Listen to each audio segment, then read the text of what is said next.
প্রিয় বন্ধুরা, আসসালামু আলাইকুম। আমাদের বাটি অঞ্চলের জীবনযাত্রার প্রথম মূল উৎস হচ্ছে এই নৌকা। এই নৌকা দিয়ে আমাদের জীবিকার তাগিদে প্রতিনিয়ত আমরা নৌকা পারাপার করি। যেমন ইটনা, মিরামন, অষ্টগ্রাম বিভিন্ন রুট থেকে পারাপার করা হয় এই নৌকা দিয়ে। নৌকার মূল ফটক হচ্ছে এভাবে দেখুন, হাজার হাজার শত শত মানুষ এই নৌকা দিয়ে পারাপার করে। এই নৌকায় হচ্ছে মূল প্রধান লক্ষ্য, এই নৌকায় হচ্ছে মূল লক্ষ্য বালিখলা, ইটনা, মিরামন, অষ্টগ্রাম বিভিন্ন রোডের নৌকা বিভিন্ন রোড থেকে এভাবেই যাত্রী সেবা করে থাকে এই নৌকার মাধ্যম দিয়ে।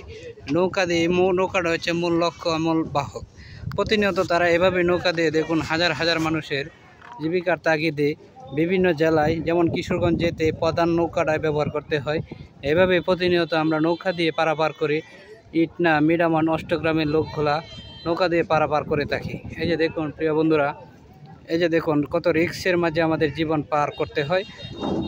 মাননীয় সরকারের প্রতি দৃষ্টি আকর্ষণ করছি, এখানে একটা অতি দ্রুত একটা ব্রিজ অবলম্বে আমি জানাচ্ছি। আমরা যারা কিশোরগঞ্জবাসী আছি, অবশ্যই এখানে একটা ব্রিজ হলে মান উন্নয়নের জন্য আমাদের জীবিকার তাগিদটা খুব সহজ হয়ে যেত, কিন্তু আমরা পারতেছি না এই তাগিদের জন্য। প্রিয় বন্ধুরা দেখুন, এভাবে আমাদের জীবিকার তাগিদের জন্য প্রতিনিয়ত নৌকা দিয়ে পারাপার করতে হয়।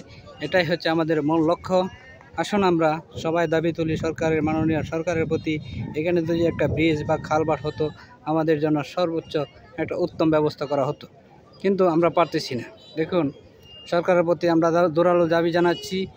এইখান থেকে একটা ব্রিজ যদি করে দেওয়া হতো, অত্যন্তপক্ষে তিনটা থানার মানুষ খুব সহজে জীবনযাপন করতে পারত।